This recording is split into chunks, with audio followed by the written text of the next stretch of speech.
بسم الله الرحمن الرحيم الحمد لله الذي أرسل رسوله بالهدى ودين الحق ليظهره على دين كله ولو كره المشركون ومن على المؤمنين إذ بعث فيهم رسولا من أنفسهم فهدى إلى سبيل الرشاد وجاهد في الله حق جهاده ففتح به أعينا عميا وآذانا صما وقلوبا غلفا وصلوات الله وسلام عليه وعلى آله الأطهار وصحبه الأبرار ومن تبعه بالإحسان إلى يوم الدين أما بعد.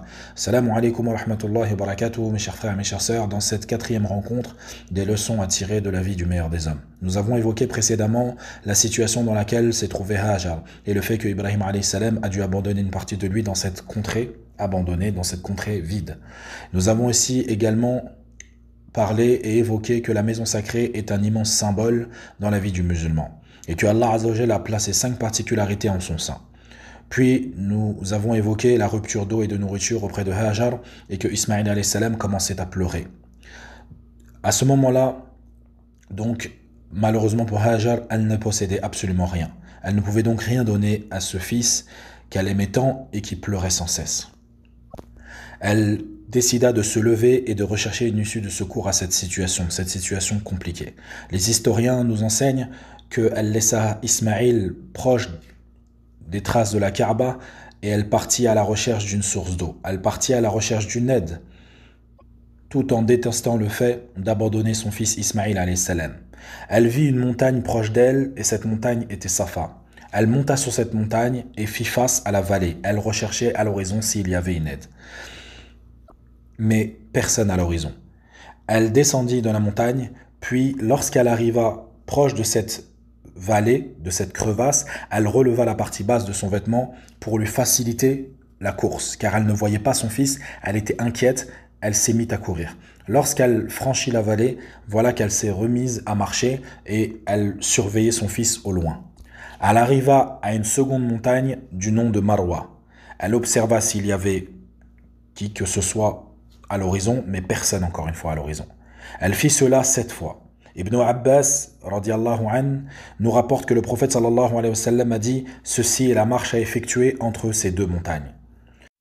Lorsque Hajar arriva au 7e va-et-vient, elle entendit une voix. Elle se dit à elle-même « Tais-toi » pour essayer de capter d'où pouvait provenir cette voix. Quelques instants après, elle entendit encore une fois la même voix. Et elle dit cette fois-ci « Maintenant que tu t'es fait entendre, aurais-tu de quoi nous secourir ?» Elle vit au loin Jibril alayhi salam. Mais là, le serviteur doit réfléchir. Il doit méditer sur cette situation. La leçon que tu tires de ce passage de la vie de Hajar, c'est que le secours demande des causes. Et elle en a fait les causes. Et elle a transformé cette épreuve en adoration. Dans le fait où elle a demandé l'aide d'Allah Azza wa Jal. Elle a cherché le secours. Et le serviteur, lorsqu'il fait sa umrah et qu'il est entre Safa et Marwa, c'est cela qu'il doit ressentir. Il doit ressentir ce besoin d'être secouru. Car si Allah Azza wa Jal ne te secourt pas, qui pourrait te secourir en dehors d'Allah? Personne. Donc le serviteur, il doit se concentrer à ce moment-là dans son adoration pour essayer de ressentir ce besoin de secours. Même si aujourd'hui nous sommes sur du marbre, sous la clim, cela ne change rien. Nous avons besoin d'être secourus dans nos vies. Comme Hajar avait besoin d'être secouru dans sa vie. Donc, comme on disait précédemment, elle vit l'ange Jibril alayhi salam au loin, frapper avec son aile le sol. Et voilà que l'eau de Zemzem a surgi du sol. Elle courut vers son fils Ismaïl qui était non loin de l'endroit où la source de Zemzem était sortie. Et elle entoura l'eau de Zemzem avec ses mains. Et le prophète sallallahu alayhi wa sallam, dans un hadith de Ibn Abbas radiallahu anhu, il nous dit رحم الله إسماعيل لو لم تعرف من الماء لكان زمزم عينا معينا أي عينا ظاهرا على تجري على وجه الأرض. Qu'Allah fasse miséricorde à la mère de Ismaïl. Si elle n'en avait pas pris de cette eau avec ses mains, Zemzem sera maintenant une source qui coulerait à la surface de la terre. Zemzem, c'est une eau bénie. C'est une eau bénie en elle-même. Celui qui en boit et qui invoque Allah Azza wa Jal à cet instant, Allah Azza wa Jal lui exauce ses invocations. Ibn al-Jawzi nous dit « L'apparition de l'eau de Zemzem est un grand bienfait d'Allah. Lorsque le secours d'Allah arrive, personne ne peut prédire d'où il va arriver. » Et il dit également « L'apparition de l'eau de Zemzem est un des grands bienfaits qu'aucun être humain en est la cause. C'est un bienfait pur et unique sans que qui que ce soit parmi les hommes n'œuvre, et lorsque l'humain est intervenu, lorsque Hajar l'a entouré et l'a manipulé avec ses mains en l'entourant, et qu'il est devenu, après des générations, une acquisition pour les hommes, il a diminué, et il s'est même interrompu dans l'histoire. Fin de citation. Nous allons maintenant évoquer la deuxième partie de l'appel d'Ibrahim alayhi salam. Lorsqu'il dit, comme il est dit dans le Coran, Faj'al af'idatan minan nasi tahwi ilayhim, fait qu'une partie des cœurs des gens se penche vers eux. Voilà qu'une tribu, parmi les tribus des Arabes, arriva à Mecca. Cette tribu s'appelle Jurhum. Ils recherchaient un lieu où y vivre, ils recherchaient un lieu où ils pouvaient avoir une source d'eau.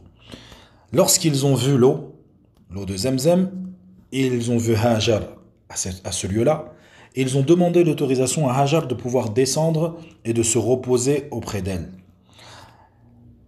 Et voilà que Hajar leur en a donné l'autorisation, mais a mis une condition. Cette condition était qu'ils ne seraient pas les décidataires quant à la gérance de l'eau, mais que ça serait bien elle qui devrait gérer l'eau. Donc ils ont convenu avec Hajar que ça serait elle qui devrait convenir de la distribution de l'eau. Ils se sont donc installés à Mecca et ont fait venir par la suite le reste de leur tribu. Et ils ont eu des enfants à la Mecque qui ont grandi avec le prophète Ismaïl alayhi salam. Il a donc pu apprendre la langue arabe et ils ont été étonnés des bons caractères qu'avait Ismaïl alayhi salam. À tel point, c'est que lorsqu'il est devenu jeune homme et qu'il pouvait se marier, ils l'ont marié à l'une de leurs filles. Bien plus tard, Hajar mourut, qu'Allah lui fasse miséricorde. Après avoir eu une longue vie dans l'obéissance d'Allah Azzawajal et l'éducation de cet enfant qui est devenu un prophète d'Allah. Quant à Ibrahim alayhi salam qui se trouvait loin d'eux, il se trouvait au Shem, il vint visiter Ismaïl alayhi salam à 4 reprises, comme il est dit dans Al-Bidaya wa Nihaya d'Ibn Kathir. Et lorsqu'il vint la première fois visiter Ismaïl alayhi salam avait atteint un âge où il pouvait accompagner son père. Comme il le dit Allah Azzawajal à travers sa parole lorsqu'il dit فَلَمَّا بَلَغَ مَعَهُ السَّعْيَ قَالَ يَا بُنَيَّ إِنِّي أَرَى فِي الْمَنَامِ أَنِّي أَذْبَحُكَ فَانظُرْ مَاذَا تَرَى قال يا أبت افعل ما تؤمر ستجدني إن شاء الله من الصابرين.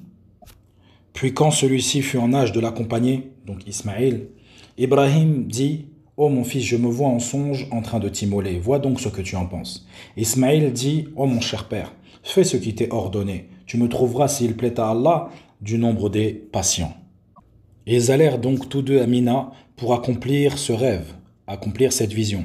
Lorsqu'il était prêt à l'exécuter, lorsqu'il était prêt à l'immoler, il fut appelé et il lui fut dit, comme il est dit dans le Coran, « Voilà que nous l'appelâmes Ibrahim, tu as confirmé la vision. C'est ainsi que nous récompensons les bienfaisants. » C'était là l'épreuve manifeste.